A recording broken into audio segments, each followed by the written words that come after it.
Sorry about that. Took a few minutes to get booted. My name is Martin Elwin. I'm Swedish. I work for Amazon Web Services as the head of solution architecture based in Stockholm, working with customers across the Nordics. And I'm going to talk about the concept of Lagom. And I'll try to describe it, and not just like what it means, but how it feels to us from Sweden. First, a disclaimer. I'm going to overgeneralize a little bit. I might exaggerate. I'm going to talk about Sweden, but I think, as we've heard, some of these concepts are actually applicable in more of the Nordic countries. I don't dare talk about Norway or Finland. However, hang on. Sorry, I think I got some automatic transitions going on here.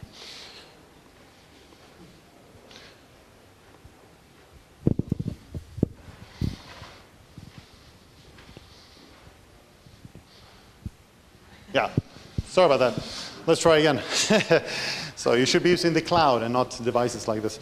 Anyway, so that's my disclaimer. And even though I do work for Amazon, that's not really the core of what I will talk about. A little bit more general. Anyway, lagom is best. It's an expression well known in Sweden. I think everyone knows it, and we say lagom är bäst in Swedish. And why is lagom best? What does it actually mean? Well, you can look at the definition in different ways. Just looking at what lagom means in English, it might be adequate or sufficient or just right. But it doesn't really convey the feeling of lagom for a Swede. There's more to it than that. Another way of looking at it is the more idiomatic expression, enough is as good as a feast. Which kind of means like there's no value in excess. Getting just what you need is actually more valuable than getting loads of something. And I'm from Stockholm, Sweden.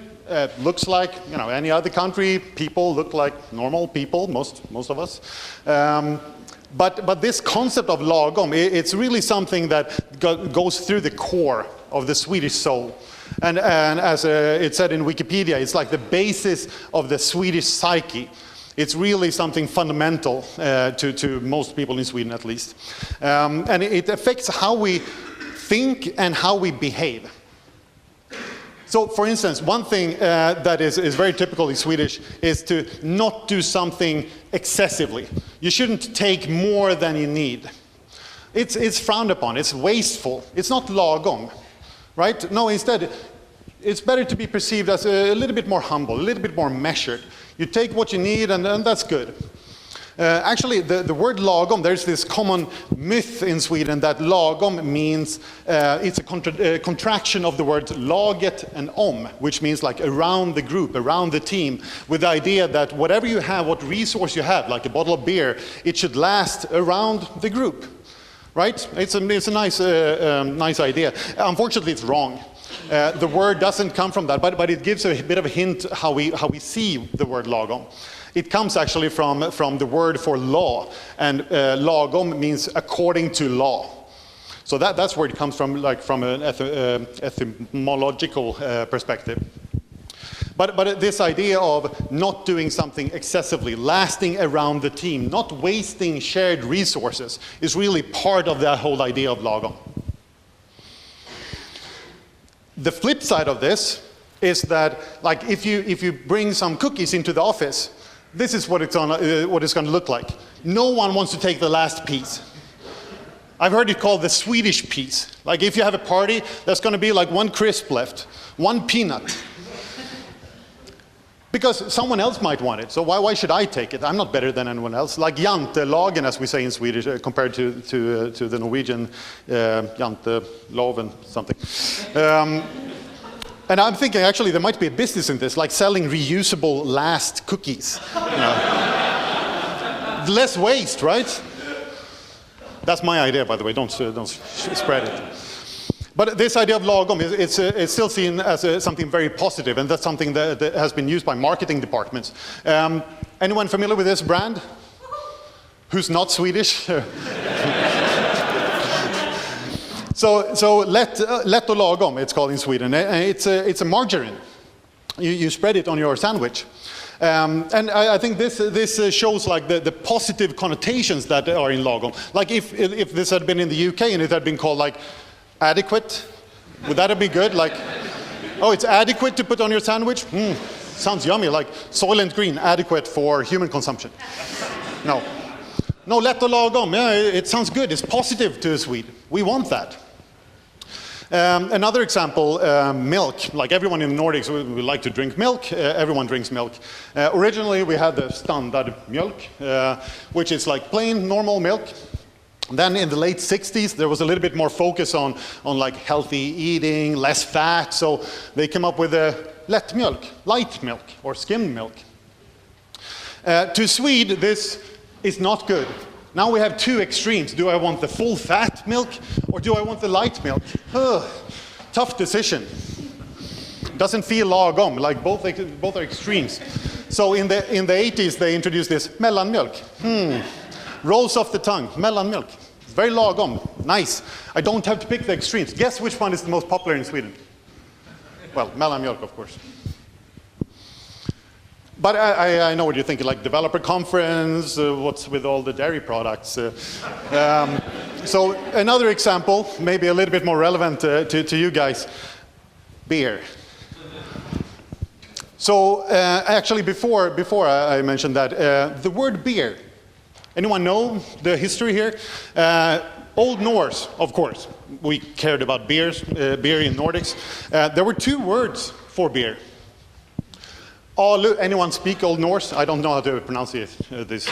So alu was one of the words. And from that we got ale, which is still used in English, of course, and öl in Sweden and Denmark and Norway, and olut in Finland. And then there's the bior, or something, from which we got beer and beer and birra, etc., used in more like southern parts of Europe. They were pretty much equivalent as like words for beer-like drinks back in the days, like meads and stuff like that. But in the Norse sagas, they actually said that, you know, they're words for the drinks, but alu is drunk by men, while bior is for the gods. So now it's interesting to see who uses what word here. And I think this maybe hints at the humbleness as well of the Nordics. Like the original beer geek hipster kind of guy, like, nah, not beer. Alu is the word for us. Like before it became popular, like that's the word we're going to use. So that's what it is now. Like we use öl, and many others use beer. Anyway, back to the beer example. So beer. So we like categorizing things so that we can find the most lagom one. And one good reason to categorize things, at least in Sweden, is for taxes, right? Everyone loves taxes in Sweden, based on how much time we spend on them. Seems like it, at least. Anyway, so in the like beer categorization for tax purposes, we have all these different ones, and they come up with 3 tax classes, like class 1, 2, and 3. Lättöl, which is a light one, folköl or öl, which is like the middle one, and then starköl, which is like maybe normal beer nowadays. This seems like lagom, right? I mean, me as a Swede, I think it looks fairly lagom, but some genius Swede realized that there is room for one more. Mellanöl, of course. Sounds great. So we always strive to figure out, like, how can we get the most appropriate thing in each situation, if it's the strength of the beer or the milk or whatever it is. Now we don't actually have all these tax classes anymore, but the beer proved so popular that it's actually served still in most restaurants and bars. So finding that perfect amount of something, it's like the story of Goldilocks. We talked about that yesterday actually in the bar as well. I think Swedes are like Goldilocks. We don't want a too big bed or too small bed. We want the perfect bed, the lagom bed. And it's not just about milk and beer. It's also, of course, about IT. Surprise. So as a developer, we always have like different needs for IT, right? You might want to be able to run, say, an integration test every night or every time you do a commit. Set up a new environment, run a test for a certain period of time, a load test or whatever it might be. You might have a need for storage that increases over time. You get more and more users to your website or your mobile application. You might need to run reports every week or whatever. Different kind of patterns. And how do you handle this? Well, you could, of course, do this. Order some kit off Amazon. I don't know. But, of course, if you do that, you need to do some kind of estimation. How much resources do you actually need? Depending on the usage pattern, you need to figure out, like, yeah, I need these many servers or these many hard drives. And that's hard.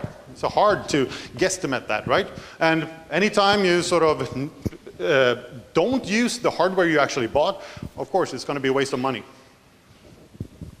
Or maybe even worse, if you didn't get enough hardware, you're going to get unhappy users. For a startup, that's not an ideal situation to be in, maybe. And of course, you need to do a lot of lifting and shifting and plugging in cables, and like, this is what my room looked like growing up.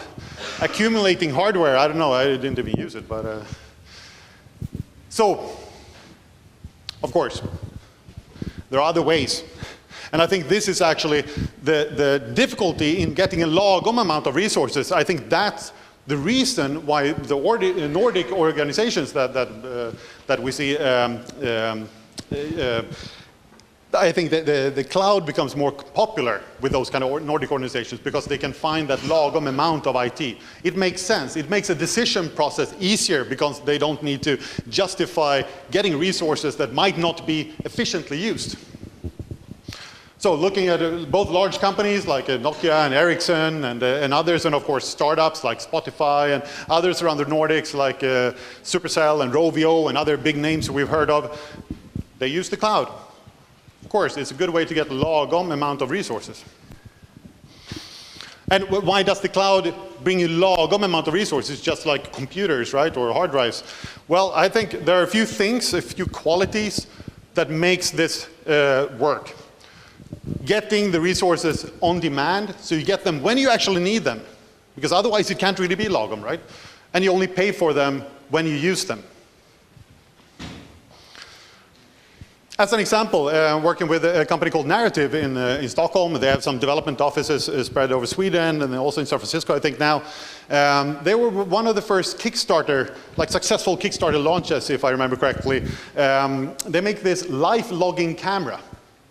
It's a pretty cool thing. You clip it to your shirt, and it takes 2 pictures every minute, all through the day.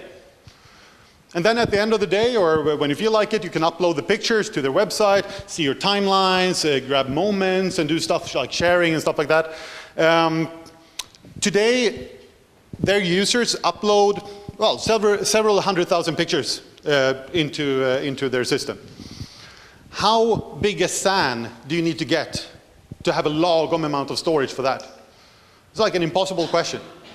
Because you either get a too big SAN with lots of storage available, which is just like waste of money, or you get the smaller one and you need to get another one in a bit. So typical case where like a cloud service makes a lot of sense, and it allows them to just get the Lagom amount of resources. And additional, I think the idea of having everything controlled through an API makes the whole difference as well. How can you otherwise get a Lagom amount of resources unless you can control it? And I think this is especially important for the developers, of course. Integrating the application with the API so that the application can determine what resources are needed in every situation to make sure it's Lagom. As an example, you might have an environment, right? You declare that environment in a template. The template can go into your source code repository. It can be diffed, it can be versioned. It's just an aspect of your application. When you need to set up a test or a development environment, you just take that template, push it out, create a few environments. I actually have customers I work with like an agile development methodology. They might have a 2-week sprint with a sprint demo at the end, and they automate it so that every Friday morning, every other Friday morning, The latest template is grabbed from the repository, the environment is set up, the latest application is deployed, the endpoint URL is mailed to the product owner and the users so that they can work with the system all through that Friday, come with feedback, add things to the backlog and everything. And at the end of the day, just shut it off. So there's no conflict between the developers and the users and everything, and you don't need to pay for the resources when you're not using the environment. So that kind of idea, I think, is super powerful. Makes it very Lagom.